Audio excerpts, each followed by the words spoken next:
think that that's the hallmark of the best performers. Yes, and I think you're right. And I cannot imagine being on a stage and not doing that. So when I see singers who do that, I often wonder how that happens. What goes on in their heads for them to do that, you know? Okay, so, and then part of communicating again as well is the visual. We want our singers to present a pleasing image, how they dress, how they move, what they look like. To me, all these are important elements of what we require from a good communicator, a good entertainer. Would you agree? Oh, and interestingly enough, I think the demand is higher and higher for that Yes. because it is part of the performance now where 50 years ago, 75 years ago, we listened to the radio and we listened to the records and we didn't know what the artist looked like. Right. And they could only do what they could do through sound. Right. But once we started incorporating the visual image in music videos and TV and performances and worldwide live concerts, Right. then the expectation is you have to treat all my senses. You Yes. have to perform to all my senses. And I like to look at pretty. I'm sorry, but I like to look at pretty. And sexy. Well, I don't think you're wrong. I think, do you know what I mean? I think most of us, that's what we want. We want to see something fabulous. We want to see a performance. So my next point that I started making about communicating, what is a masterful communicator, is the fact that the singer has to have charisma and stage presence. We want our singers to be dynamic. We want them to be larger than life, to excite us and to enthrall us. But simultaneously, we also want them to make us feel safe and happy. And we want to know that we're in good, capable hands, that we can relax and just enjoy the show, that we don't have to be nervous or tense on their behalf. Because that is so true, and I've very rarely heard people say that. I know that there are many performers or many performances that I simply cannot sit through. And it's not even a matter of it sounds bad. no, It's a matter of they don't make me comfortable. Right. I'm so worried if they're going to hit that note, if they're going to mangle that phrase or whatever. Or, you know, even instrumentally, if they're going to hit bum notes on the piano, I'm so worried that the music isn't going to sound good, right. that then they're in some way going to fail or whatever, that I can't sit back and relax. And to me, the best performers are so grounded in their competence, in their background, in their years of knowing what to do and how to do it, that I don't worry about a thing. I just let go of all of that and let them transport me wherever they want to take me. And if on top of that they have that charisma that just reaches out, you know, like, I don't know, some pheromones that that filter dogs or something. Yeah. Wow, that's an incredible performance. Yes. I agree with you, and you know, it is interesting how sometimes we do feel tense. We don't feel like we can relax in performances, and it has to do with the fact that people have taken years to study and learn their craft. And so when we do encounter somebody who makes us feel safe and happy and relaxed, we often think, oh, it's easy, I can do that too, right? Yes. Anyone can do that. Look at that. It's easy. But what they don't realize is in order to get it looking like that, to have that level of artistry takes years of training, sweat, blood, and tears. And then my last... Sacrifice. Aren't there so many things that you don't do or you didn't do? Oh, yes. Opportunities that you couldn't take or vacations you couldn't take. Parties you couldn't go to. Yeah, you know. Yeah. And even to you can't have a really nice apartment because you don't make enough money singing Right. while you're still building your craft. Right. Exactly. Yes. Yes. I mean, the sacrifice. The thing is, though, that as a performer, if you feel that this is what you have to do, because I genuinely think this chooses you, you don't choose it, it doesn't feel like a sacrifice. I'll be honest. To me Feels personally, like a compulsion. it feels part of the journey. That's what it Ah, feels okay. like. Yeah, to me. I don't know what it feels like to other singers, but to me, that's what it felt like. Okay, so, and then my last point that we're doing this brief discussion is magic.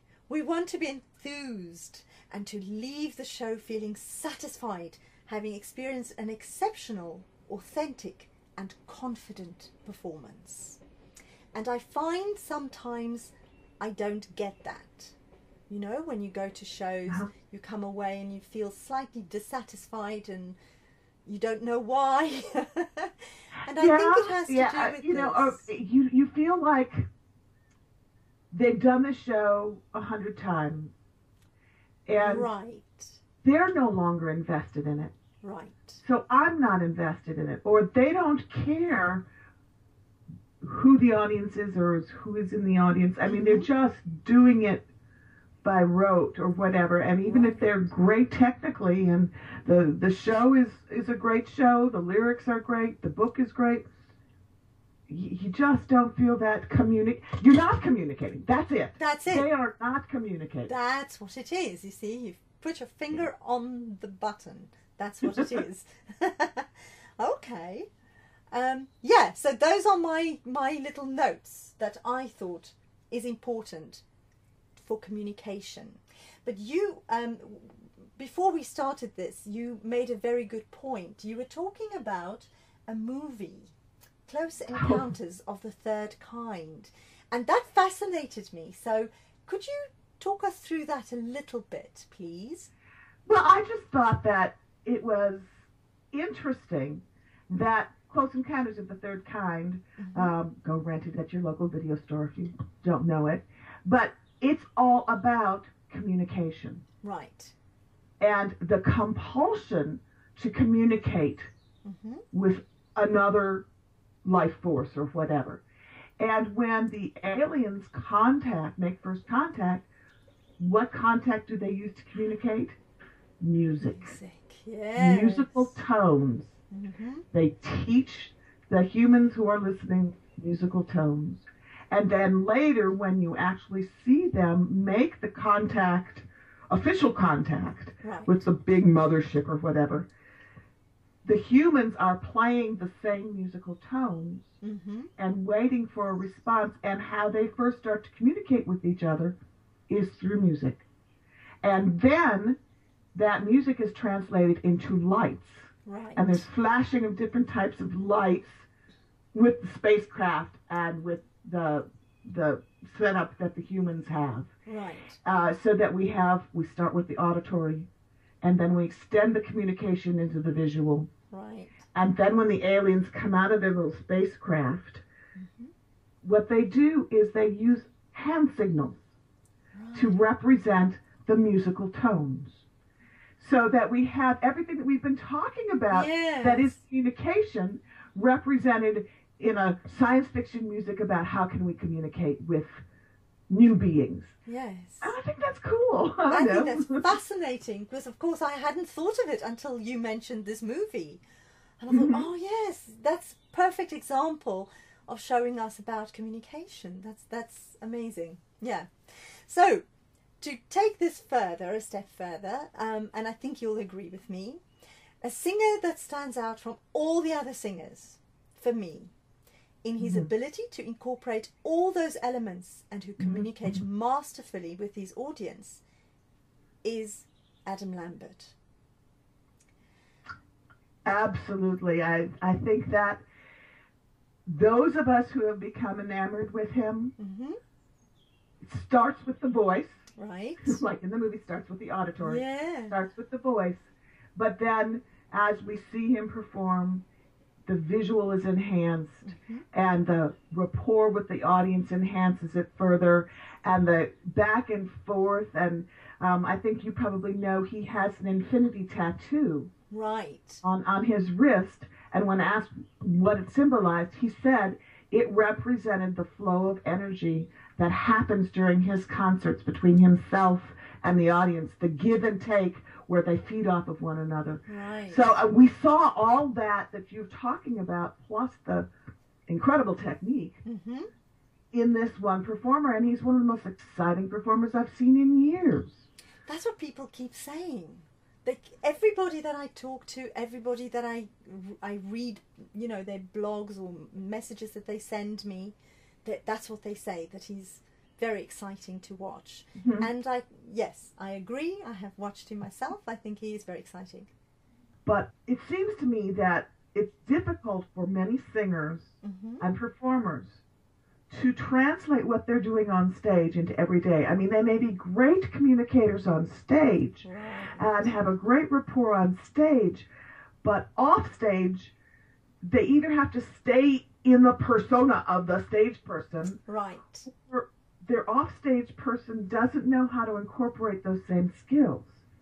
Yes. So to do it naturally and easily and comfortably offstage with best friends or with strangers, with someone you just meet for 5 minutes, to be able to establish that communication and comfort level is a rare skill, isn't it? I think you're right. It is. Yes, I agree with you. People have been talking about the different kinds of personality types for performers. And so there is a school of thought that says most performers are actually introverts, but then when they go on stage, they become extroverts. And then when they come off, they are introverts again, because they need that time on their own and to recharge their batteries and whatever. And then there's the other school of thought that says, actually, performers mostly are both. They're both extrovert and introverts at the same time. Now, I don't know how that works, and I haven't investigated that too much. But there are the rare artists like Adam who seems to be able to do that, to take his stage persona and to translate it into his everyday life quite comfortably. But persona is probably the wrong word to use in this case, because I also don't feel that he creates a persona on stage. And I think he's talked about this in interviews where he says, no, it's still all me. I'm just magnifying it a little bit. And I can see that. And I think that's why it's so easy for him to be who he is all the time. You know? So whether it's on stage or off stage, that's him. He's just got this rheostat that he dials up or he dials back. Yes. There are artists who are that persona in every interview, and you feel like you never know who they really are. It's also amazing to watch and hear Adam being interviewed, because he seems to be able to switch how he communicates from interviewer to interviewer. You've noticed that too, huh? Yes. It's amazing.